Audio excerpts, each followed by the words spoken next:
திருக்கையிலை திருமாமலை என்னும் புண்ணிய கஷேத்திரத்தில் நவரத்ன பொன்மணி சிம்மாசனத்தில் 1000 கோடி சூரியன் உதித்தார் போன்ற பேரொளியுடன் அருள் வடிவான ஈசனும் கருணையே வடிவான ஈஸ்வரியும் எழுந்தருளியிருந்தனர். அங்கே தேவகானம் வேத மந்திர ஜபத்தோடு இணைந்து ஒலித்துக் கொண்டிருந்தது. சிவகணத்தவர்கள் மத்தளம் முழங்கினர். இப்பேற்பட்ட ரம்யமான வேளையில் அம்பிகையின் வதனம் மட்டும் சற்று சோர்வுடன் காணப்பட்டது.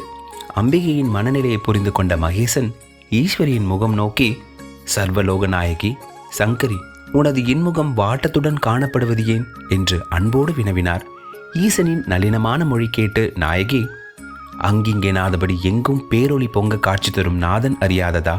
பிரபு, எளியவள் தாட்சாணியாய் பிறந்த போது எனது தந்தை தக்ஷனால் அவமானப்பட்டு அக்னியில் பிரவேசித்து தங்களை பிரிந்தேன்.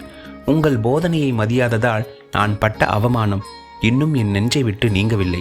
அதனால் நான் மறுபிறவி எடுக்க எண்ணுகிறேன். தேவரீர் திருவருள் புரிய வேண்டும் என்று வேதனையோடு விளம்பினாள். அம்பிகையின் மொழி கேட்டு சிவபெருமான், ஜெகஜனனி, தக்க தருணத்தில் தகுந்த வரம் கேட்டாய். லோகக்ஷேமத்திற்காக நல்ல காரியங்கள் நடக்க இருக்கிறது. உனது பூலோக அவதாரம் பிரபஞ்சத்திற்கு உத்தமமான உயர்ந்த வழிகாட்டும். பூலோகத்தில் வாழ்ந்து வரும் பர்வதராஜனான இமவான் மேனை தம்பதியர் எனது அன்பிற்கு பாத்திரமானவர்கள். அவர்கள் உன்னை தங்கள் புத்திரியாக அடைய வேண்டும் என்பதற்காக பல்லாண்டு காலமாக தவம் புரிந்து வருகின்றனர். அவர்கள் தவம் பலிதமாக இது ஒரு நல்ல தருணம். சென்று வா தேவி. ஜெய விஜயீ பவா. உமா மகேஸ்வரி உற்சாகத்தின் எல்லைக்கே சென்று விட்டாள். அக்கணமே தனது அவதார வைபவத்தை பூர்த்தி செய்ய புறப்பட்டாள்.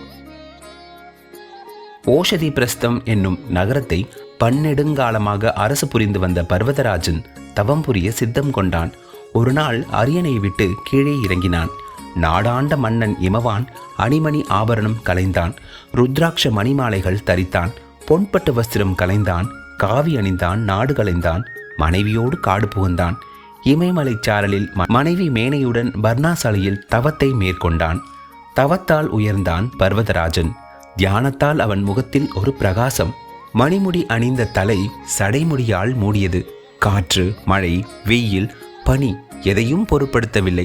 சிவநாமத்தையே பேச்சாகவும் மூச்சாகவும் கொண்டான்.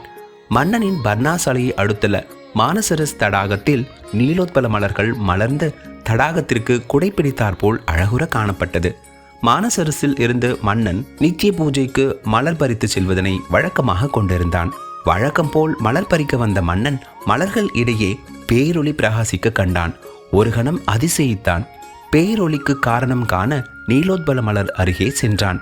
பேரொளி கண்டு அதிசயித்த இமவான் மலர் மீது பெண் குழந்தை சயனித்திருக்க கண்டு ஆச்சரியப்பட்டான். முழு நிலவின் தோற்றத்துடன் கூடிய வதனம்.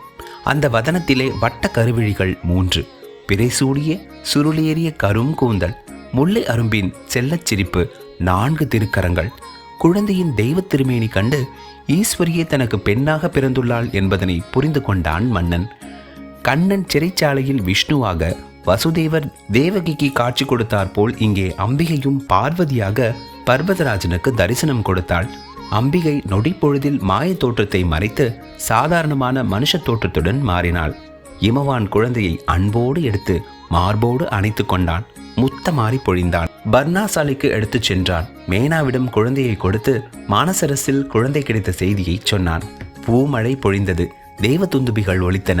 உலகங்கள் யாவும் மலர்ந்தன. மேனா தாய்மை பொங்க குழந்தைக்கு பாலூட்டி மகிழ்ந்தாள்.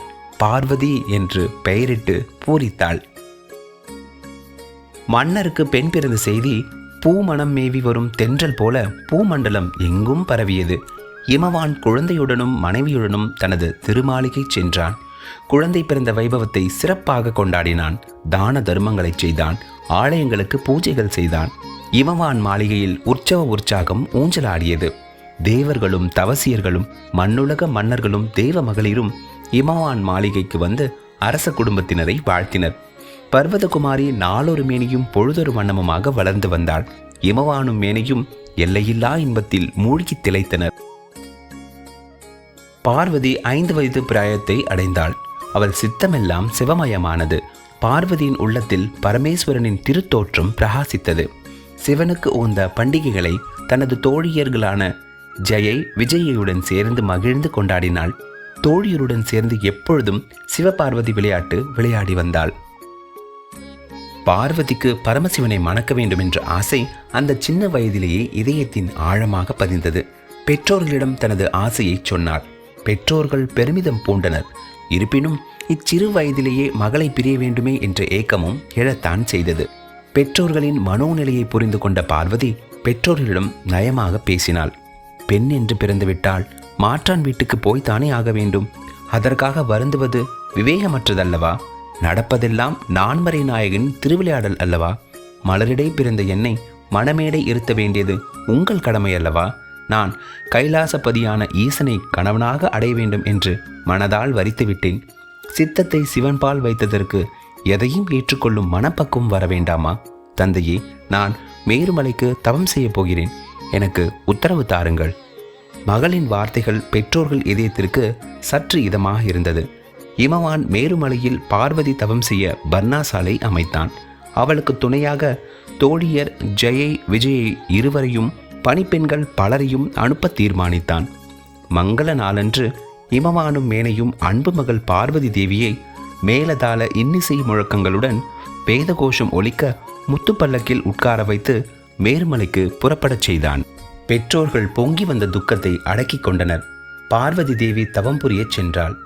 பரமசிவனே தக்ஷணாமூர்த்தியைப் போல் மரநிழலில் அமர்ந்து சனகாதி முனிவருக்கு முத்திரியுடன் ஞான யோகம் சொல்லும் குருவாக கோயில் கொண்டார்.